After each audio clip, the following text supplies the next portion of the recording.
Thanks for the support as a channel member, PP0476. Just another quick point about channel memberships to follow up from yesterday. Don't panic. I'm not going to start talking about them all the time. But off the back of the message yesterday, a couple of people got in touch to say, Kev, did you know that people who pay for YouTube Premium can now get one free channel membership a month? And I said, no, I didn't know that. So I went and checked. And apparently that is the case. So if you're already paying for YouTube Premium, the thing that lets you watch YouTube without adverts, download videos, all that kind of stuff, and you don't currently support a channel through channel membership as a part of that, if you click the join button next to the subscribe button on this channel, you can join the channel up to the $4.99 a month tier. So don't do it on the cheaper tier, do it on the $4.99 a month tier. It doesn't cost you anything to do. It should say support for free or words to that effect. You can join at the $4.99 tier, which gets you the shout out at the start of the video and your name in the credits. And yeah, it doesn't cost you anything extra to do. It's just one of the perks of being part of YouTube Premium, which apparently they're not making a song and dance about. So I will song and dance about it for them. And now I promise I won't mention channel members again until we hit 200. I think that's fair.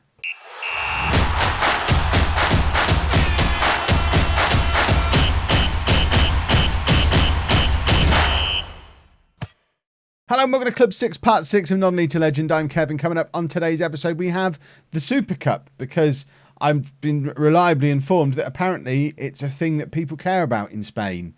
Coming from England, that seems fascinating to me that people could care about the equivalent of the Community Shield, but the Super Copa, it is a two-legged affair, so I guess they do seem to take it a little bit more seriously. If we have a look through past winners, it does look like it's kind of Real Madrid, Barcelona, Atletico, just like everything else. So I guess we'll show it. And if it turns out that you don't take it seriously, we won't ever bother showing it again. But just this once, we'll do the Super Copa. If we get knocked out by Real Madrid now, the second match will be Atletico. Otherwise, we'll do the final.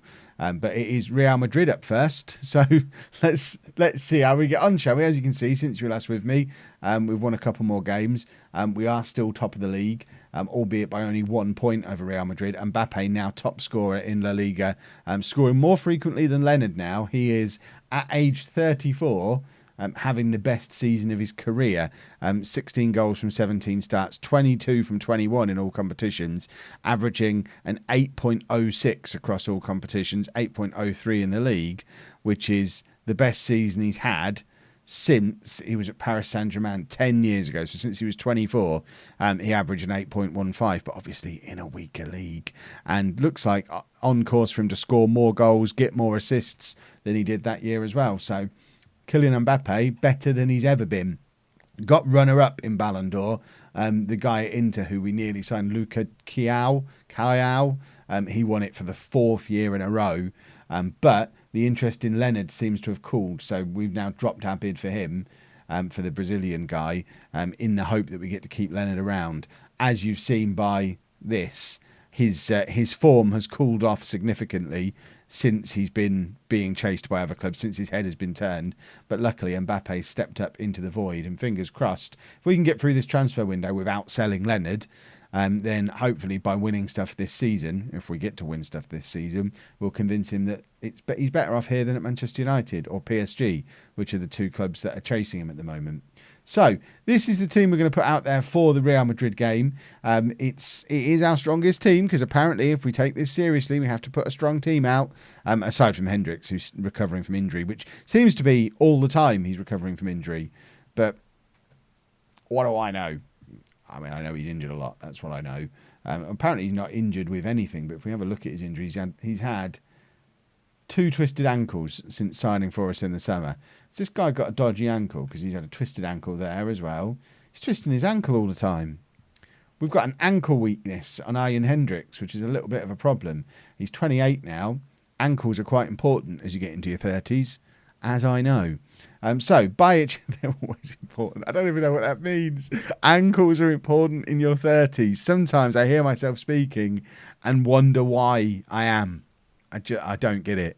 So Bajic in goal. A back four of Messias, Paredes, Banfalvi and Berisic. Vermonti at the base of the midfield. Girat and Barrow ahead of him. And then Mbappe, Leonard and Pozibon are out front three. Let's get into the game. Let's see how we get on against Real Madrid. And we have already beaten them in the league this season. So I guess this will give us an idea of whether or not our players take this competition seriously or not, because theoretically we should go and beat them again. I've got a little curly bit of hair there dropping down, which I don't care for at all. There we go. That solved that problem. So we would like to pick up where you left off last time out. That's always a good team talk in my experience, even though it doesn't seem to green us up, because we're in form. When you say it, it tends to keep us in form. It's confirmation bias. We're in form, so I say stay in form, so we play well. And I think it's because I said stay in form. We've just gone 1-0 up, by the way. Paredes, he is very dangerous from these corners, set pieces and whatnot. That's his 6th goal of the season already, and it's only January. And I would suggest all of them have come from headers from set pieces. I know we've obviously got Banfalvi playing alongside him, who was very dangerous from that exact position when we were with Bayern Munich and with Tottenham. But Paredes, I guess being 6'4" is a help. I think he's a little bit taller than Banfalvi. Banfalvi's 6'2". But Paredes is a real aerial threat. They both are. They're both very, very dangerous from set pieces, which is a nice little extra string to our bow to have when we've got some of the best attacking players in the world already in the team. On the off chance they have an off day, we know there's a good chance we'll pick up a goal from a set piece at some point as well, because we've got 2 very, very good players in the air who come forward for them all, which is lovely stuff. Talking of players from former clubs, which I kind of was, I mentioned Banfalvi, even though he's with us here as well. But Thorgerson, who was one of our bigger signings when we were at Bayern Munich, he's just gone to Juventus in a £100 million plus deal. It's the only player Bayern have sold since I took 3 off them in the summer. So he's now the 4th one of the Champions League winning team to leave in the 6 months following their Champions League win. It's almost as if they need cash for some reason. I can't imagine what that reason might be. But looking at them, I had a little inspection to see how they could possibly let him go. He's not played many games this season for them anyway. It looks like they're going with a front 3 of Miguel's, Gashi up front and O'Hara on the right-hand side, which does make sense. Gashi was the top scorer last year. O'Hara's too good to not be in the team. So new boy in charge has clearly decided that that's his front 3, and getting a decent offer for Thorgerson, who is effectively a backup striker. When they've still got Antonio Carlos around to be the backup striker, I can kind of understand the logic behind it. And of course, Miguel's could go up front if need be as well. It's almost as if the previous manager was very, very talented and signed lots of excellent players. So there's lots of strength in depth there, which I could do with here, because that's the one thing we're missing here is some strength in depth. Once we get past the first team and the first group of substitutes that we always make, we are a little bit weak. And I know we've got some good young players, which I'm definitely going to be trying to bring through. But we are, once we get through this bench, we're pretty low on talent. And bearing in mind, one of the members on that bench is about to retire in the shape of De Jong. Central midfield, we're definitely quite like, there's Banfalvi. I mean, we're all for the fancy football, but when needs must, let's just do it with set pieces and headers from the big lads that we're sending forward. They've got 1 each now. It's a lovely free kick from Mbappe. It's a lovely dominant header from Banfalvi. It's only his 3rd of the season.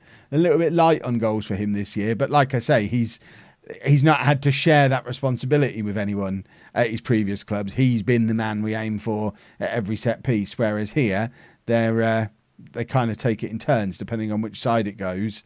They're both very dangerous, so let's just split it between the 2 and aim for them both.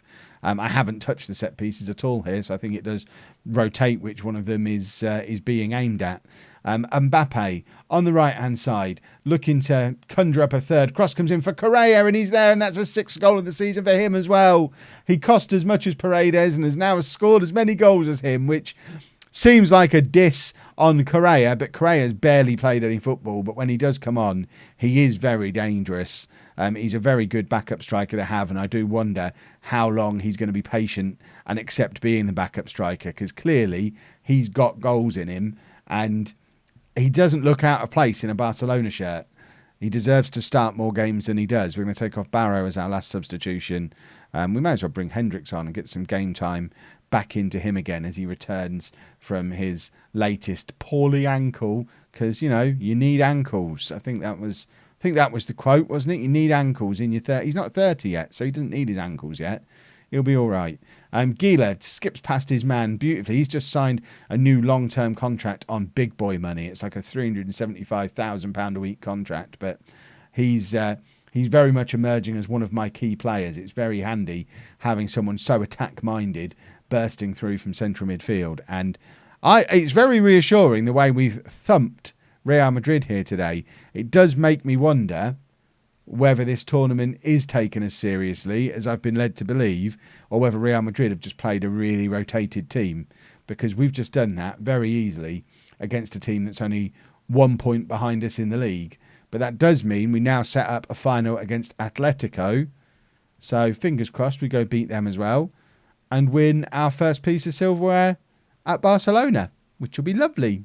So a couple of changes for the final. Hendricks comes back into the midfield with Barrow dropping down to the bench. Kryju coming in at right back as well. I was very tempted to rest Mbappe because he's old. But then I look at him and think, fitness-wise, he looks like he's doing absolutely fine. Perhaps he'll just go on. And I don't like to see the future and cheat and see the future, but I suspect, and some of you can probably confirm this down in the comments who've had him at older ages than this, he feels like one of those players who's just going to keep going until his late 30s, because he just doesn't show any signs of slowing down or declining. He's just getting better and better, even at age 34. So I think I kind of have to almost ignore his age and just treat him the way I treat the rest of the team until it becomes obvious he can't do it anymore. And it's certainly not obvious yet. We've got a couple of our former players knocking around this Atletico team. Cerna, this lad here, we had him on loan at Barnsley way back when from Manchester City when he was like 19, 20 years old. He looked like a good player then. Clearly, he turned out all right. They've got a fella called Tony as well. And of course, Dave Azzopardi knocking about down on the bench, former Tottenham and England player of ours, who we never quite managed to squeeze into the Tottenham team on a regular basis, which is why he ended up here. And it looks like he's having exactly the same problem here.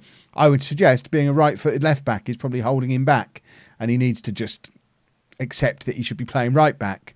But it's Football Manager, and sometimes the position suitability stuff is a little bit silly, because obviously if he's a left-back who can play, if he's a left-back who's right-footed, obviously he can play right-back just as well as he can play left back. But Football Manager won't see it that way, and it's just a pain in the bum to retrain him and stuff, isn't it? Posibon in position for a shot, and it goes straight at their goalkeeper. It's our first proper shot of the game, but now it's set piece o'clock again. Gila with the set piece. Paredes is there, and it's cleared off the line. Very dangerous set piece stuff again. I am a little bit worried that it looks like I'm turning Barcelona into Stoke, but you know what? It's not like I'm not playing the talented players as well. Like I say, it's a nice plan B to have. It's something we don't often have in my teams. Two completely different routes to goal. And it's nice. And it's handy for games like this where we don't appear to be playing very well. All right, let's do an assertive team talk. Not happy with the performance because we're not playing well. We've stressed out Mbappe. Perhaps we will look to take him off as we get a little bit deeper into the second half. We've got Hudson-Odoi down on the bench, who can always come on if need be. What a pass for Leonard. Posibon with an outstanding through ball to Leonard, and Leonard is not missing that one. 21st goal of the season for him, but all the credit there has to go to Omar Posibon. This is one of the great through balls. Let's have a little look at this as well. What a pass. Lovely run. And it's 1-0 immediately after half-time. Oh, Kayo George is in their team as well. How did I not notice him when I was looking through our former players? There's loads of my former players knocking around in this Atletico team. It's basically a Kev side. Vermonti spraying it out wide to Kryju, who's going to look to skip past his man and win a penalty, because that's what he always does. There's the man skipped past. No time for the penalty because Leonard's too busy tucking away the rebound off of the goalkeeper, and it's 2-0. And we've started this second half like we mean it. Clearly, that halftime team talk had the desired effect. It might have stressed out Mbappe, but it's certainly got Leonard's head screwed on the right way, because there's his second goal of the game, after having mentioned just earlier on in this video that he'd been struggling a little bit for form. Clearly, he just needed to kick up the backside to sort his form out a little bit, because he's back with 2 big goals in what I guess is a big game. There's 80,000 people have turned up for this match. So I'm guessing it is a game that maybe fans do care about in Spain. If you are Spanish or you're interested in Spanish football, let me know. Is the Super Copa something you care about? Gila, looking to set up an opportunity, finds Pozibon. Krajew's in acres of space. Vermonti, of course, finds him. Krajew skips past his man, has a shot. I mean, I'm not going to be upset if you have a cross there, little fella. I know you're used to just running around until someone fouls you, but if you do happen to get past them easily, like you have done twice in this game, feel free to cross them. I'm going to take Hendricks off because he's still recovering from his fitness issues, and we're going to bring Hudson-Odoi on for Mbappe on that left-hand side, because Mbappe is all apprehensive because he didn't like the half-time team talk that's turned the game on its head. I think proof in the improved performance that it was the right team talk to do, but clearly not for little gentle Kylian. Krajew's missed out or lost out on the ball there, and it's given Atletico a little bit of an opportunity to try and get something going here. They've got a player on the overlap on this right-hand side. Hudson-Odoi's there to try and close down, but doesn't get there. Krajew, after starting the move off with a bit of a mistake, got in the important tackle towards the end of the move there. So he's cleaned up his own mess, which you can't really ask for more than that from a player, can you?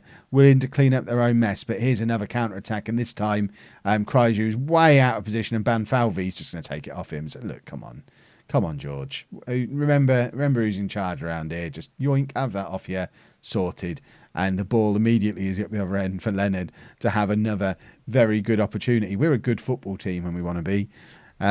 Right, Gila's going to come off for De Jong, and we'll just swap those two over. But I think Banfalvi's showing there why he's not lost a game of domestic football for so very long, because he holds everything together in that defence, even when it looks like we're outnumbered, even when it looks like we're in trouble. Banfalvi's just there. No, come on now. I'll take that football off you. Thank you very much, young man. He's a pleasure to have in my team. And I'm a little bit worried with both Banfalvi and Vermonti that they're both getting on a little bit now. I think they're both 28, which I know Mbappe and De Jong, both in the team today, are showing that means they've potentially got another 6 or 7 years left. And I imagine the save won't go on for another 6 or 7 years. I'm not sure. I don't know when I'll feel like it's the right time to end it. So we could probably keep Banfalvi and Vermonti going until the very end. That might be the point to end it, when I can't have those two in my team anymore. But yeah, it'll be a sad day when I don't have just the defensive stability that Banfalvi gives you, and Vermonti protecting the back four as well, and plus the constant playmaking, wonderful through balls from Vermonti, who just keeps the ball ticking over. Everything goes through him. Spraying it out to Krajew's again. I don't know how he can see everything. It's like he's watching the games in 2D while the rest of us are just watching it normally, but he can see where everyone is and where the right pass is at all times. It's an uncanny ability to find the right pass. Krajew's skips past his man, this time does cross. It falls to Pozibon, and he's been fouled now by the looks of it. I think we're going to the little telly. The ref's taking the long route, apparently. It's over here, referee. You don't have to loop round. You can literally just go diagonally there. It's fine.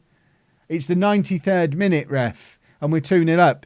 I don't know that I'd bother. Just give it or don't give it. I don't think anyone's bothered at this stage.